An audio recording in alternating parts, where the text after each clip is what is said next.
On May 6, 2023, residents of the quiet suburb of Metairie, Louisiana, were shocked by the news of a brutal murder. The body of 18-year-old Preston Chambers was discovered in a house at 1423 Oak Street. A 911 call was received at 3:47 p.m. from a neighbor who heard loud screams and sounds of a struggle. When police officers arrived at the scene, they found the young man's body in the living room. Preston Chambers was lying face down in a pool of blood. The medical examiner noted multiple stab wounds to the back and neck. The murder weapon, a kitchen knife, was found next to the body. Detective Alvin Lester, assigned as the lead investigator on the case, immediately realized that this was not a typical robbery gone wrong. There were no signs of forced entry into the house, and valuable items remained untouched. This indicated that Preston likely knew his killer and voluntarily let them into the house. The police first questioned Preston's parents, who were at work at the time of the murder. They were shocked by what had happened and couldn't name anyone who might wish harm to their son. Preston was described as a friendly, hard-working student who had no enemies. The next step was to question neighbors and friends of the deceased. It was then that the name Rosalind Stevens, Preston's girlfriend, came up. The police immediately headed to the Stevens family home, located just a few blocks from the crime scene. Preston Chambers was born on September 12, 2004, to Mark and Linda Chambers. He was the younger of two children. His older sister, Emily, was studying at college in another state at the time of the murder. Preston grew up in Metairie and was known as a bright, sociable young man with big plans for the future. At school, Preston proved himself to be a talented student, especially in the fields of natural sciences and mathematics. He was captain of the school swim team and actively participated in various volunteer projects. Teachers described him as a goal-oriented and responsible student, always ready to help others. After graduating from East Jefferson High School in May 2022, Preston enrolled at the University of New Orleans in the biomedical engineering department. He dreamed of developing innovative medical devices that could save people's lives. Despite a busy study schedule, Preston continued to work part-time at a local electronics store to save money for his education and reduce the financial burden on his parents. Preston's friends described him as a loyal and reliable person, always ready to listen and support. He was not known to use drugs or alcohol, preferring to spend his free time playing sports or reading scientific literature. His relationship with Rosalind Stevens began in their senior year of high school. They met in chemistry class and quickly discovered common interests. Rosalind was a year younger than Preston and planned to study psychology after graduating. Their relationship seemed ideal. The young couple supported each other in their studies and made plans for the future together. Preston's parents accepted Rosalind as a member of the family. She often visited their home, and it seemed that both families approved of the young couple's relationship. However, as it turned out later, behind the facade of this perfect relationship lurked a dark secret that would ultimately lead to tragedy. The Stevens family was well known in Metairie. Anthony Stevens, the 47-year-old patriarch, worked as a successful lawyer at a prestigious New Orleans law firm. His wife, 43-year-old Caitlin Stevens, was a housewife who actively participated in community life. She organized charity events and was a member of the parent committee at the school where their daughter Rosalind studied. At first glance, the Stevens appeared to be a model middle-class family. Their two-story house on Maple Avenue was always well-maintained, and neighbors described them as friendly and responsive people. However, behind this prosperous facade lay serious problems. Anthony Stevens, despite his professional success, was rarely at home. His work required frequent business trips, and he spent little time with his family. This led to a gradual cooling of relations with his wife. Caitlin, left alone, increasingly felt lonely and unnecessary. Rosalind, the only child in the family, was a late and long-awaited baby. Caitlin, having faced fertility issues, was only able to give birth to her daughter after several years of treatment. This resulted in Rosalind growing up in an atmosphere of excessive care and control from her mother. As Rosalind grew older, the relationship between mother and daughter became increasingly tense. Caitlin tried to control every aspect of her daughter's life, from choosing friends to plans for the future. Rosalind, striving for independence, increasingly conflicted with her mother. The appearance of Preston in Rosalind's life was initially perceived positively by Caitlin. She saw him as a good match for her daughter, a smart, ambitious young man from a decent family. Caitlin often invited Preston into their home, trying to create a comfortable atmosphere for the young couple. However, over time, Caitlin's attitude towards Preston began to change. She started showing an increased interest in him that went beyond normal parental attention. Caitlin often asked Preston about his plans and interests, offering help with his studies. This excessive interest did not go unnoticed by Rosalind, leading to new conflicts between mother and daughter. Anthony Stevens, immersed in his work, seemed not to notice the growing tension in the family. He rarely participated in family conversations and preferred not to intervene in conflicts between his wife and daughter. His detachment only exacerbated the situation, leaving Caitlin alone with her growing obsession with her daughter's young boyfriend.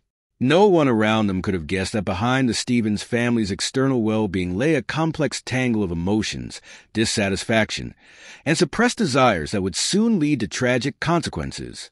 Detective Alvin Lester arrived at the crime scene at 4:30 p.m., 43 minutes after the 911 call was received. An experienced investigator with 15 years of experience in the homicide department, Lester immediately began a methodical examination of the crime scene. Preston Chambers' body was found in the living room. The medical examiner preliminarily established the time of death between 2 p.m. and 3:30 p.m. 17 stab wounds were counted on the victim's body, inflicted with particular cruelty. The murder weapon, a kitchen knife with a 20 centimeters blade, lay next to the body. Lester noticed the absence of signs of struggle in the room. This indicated that the attack was sudden and that Preston didn't have time to resist. Footprints were found on the floor, presumably female, size 38 to 39, U.S. women size 7 to 8. Forensic experts thoroughly processed the crime scene, collecting fingerprints, fibers, and other microtraces. Special attention was paid to the kitchen knife, the murder weapon. Partial fingerprints were found on the knife handle, which were immediately sent for analysis. Questioning the neighbors didn't yield significant results. No one had seen strangers entering or leaving the Chambers house on the day of the murder. However, one of the neighbors, Mrs. Johnson, reported that around 3:30 p.m. she heard a loud bang, similar to the sound of a slamming door. Detective Lester decided to focus on the victim's immediate circle. He requested a list of calls and messages from Preston's mobile phone for the past few days. The analysis showed that Preston's last call was to his girlfriend, Rosalind Stevens, at 1:45 p.m., a few hours before the estimated time of the murder. The next step was a visit to the Stevens family home. Lester arrived there, accompanied by Officer Maria Gonzalez. At 6:20 p.m., Caitlin Stevens, Rosalind's mother, opened the door.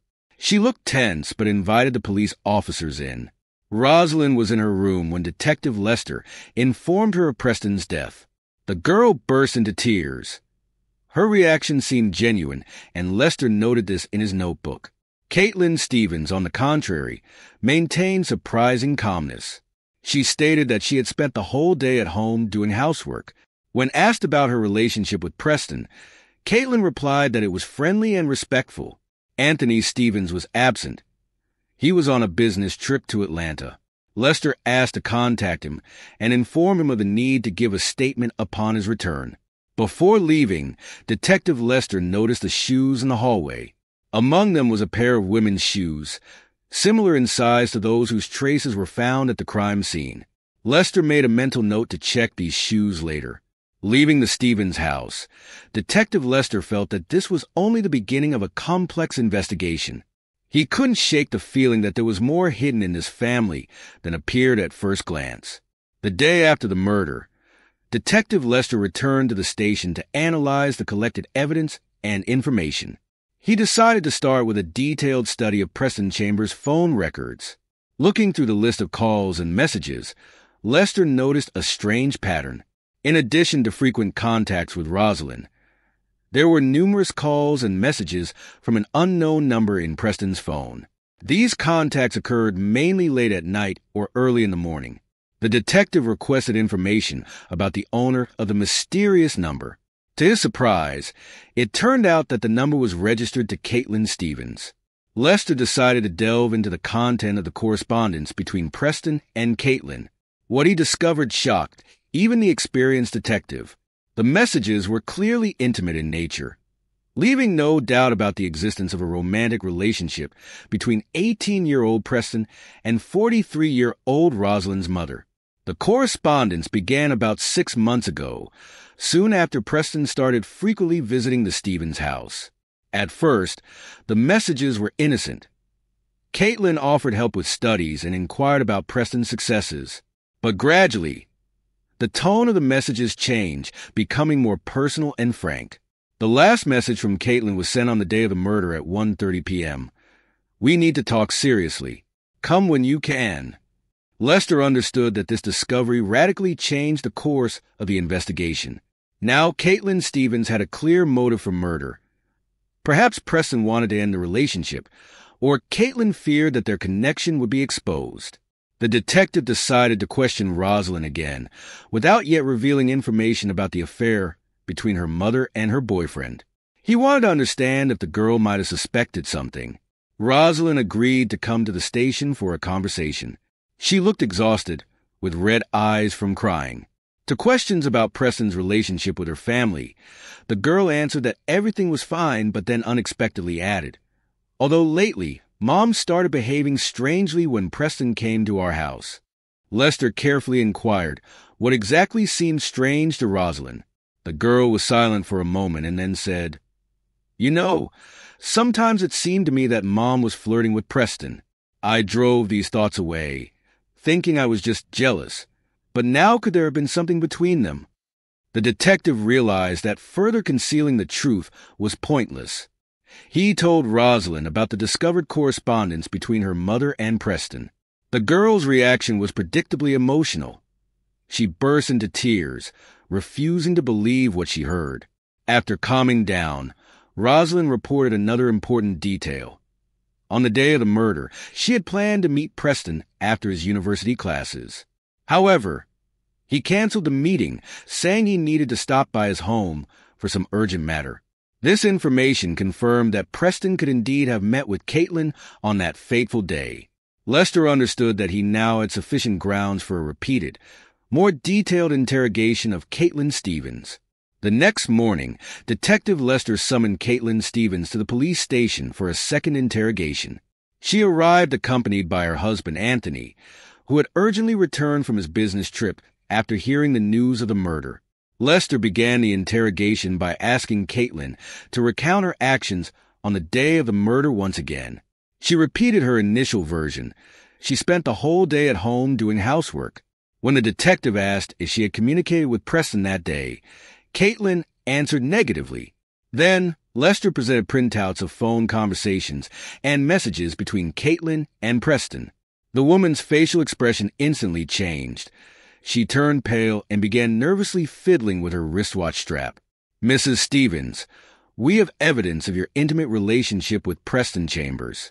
You sent him a message on the day of the murder asking him to come. What happened when he came?" Lester asked. Caitlin was silent for several seconds before bursting into tears. Anthony, shocked by what he heard, demanded explanations. Through tears, Caitlin began to speak. "I didn't want it to end like this. It was a mistake, a terrible mistake. Preston, he was so kind to me, so attentive. I felt young and desirable next to him." She admitted that their relationship began about 6 months ago. At first, they were innocent conversations, but gradually they grew into something more. Caitlin felt lonely in her marriage, and the attention of the young man flattered her. "That day, I did ask him to come. I wanted to end our relationship. It was wrong. I understood that we were causing pain to Rosalind," Caitlin continued. Lester asked what happened when Preston came. Caitlin fell silent, her face distorted by the pain of memories. "He said he wanted to end everything too, that he loves Rosalind and feels terrible about our relationship. I was desperate. I begged him not to leave me, but he was adamant. Caitlin confessed that in a fit of rage, she grabbed a knife from the kitchen table. I don't remember what happened next. It was as if I was watching myself from the side. When I came to my senses, Preston was lying on the floor and I was covered in blood. Anthony Stevens, stunned by his wife's confession, demanded a lawyer. Lester declared Caitlin Stevens arrested on suspicion of murdering Preston Chambers. While officers were processing the arrest, Lester reflected on the tragedy that had unfolded in this family. The story of a love triangle that began as harmless flirtation ended with the death of a young man and the ruined lives of all involved. The detective understood that this confession was only the beginning. There was still much work to be done. Gathering additional evidence, DNA analysis, and witness interviews. But the main thing was that the case of Preston Chambers' murder was solved. 2 weeks after the murder of Preston Chambers, the Louisiana District Attorney officially pressed charges against Caitlin Stevens. She was charged with second-degree murder, which under state law carried a punishment of 10 to 50 years in prison without the possibility of parole. Caitlin was arrested at her home early in the morning. The operation was conducted by Detective Lester, accompanied by several police officers. The woman did not resist and silently submitted to the arrest. Her husband, Anthony Stevens, was present during the arrest but did not comment on what was happening. News of Caitlin Stevens' arrest instantly spread throughout Metairie. Journalists besieged the police station and the Stevens house, trying to get comments or take sensational photographs. Detective Lester was forced to hold a brief press conference, during which he confirmed the fact of the arrest and charges, but refused to give additional comments, citing the ongoing investigation.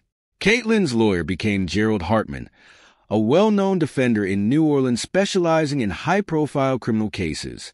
At the first court hearing on the murder of Preston Chambers, Hartman declared his client's innocence and requested release on bail.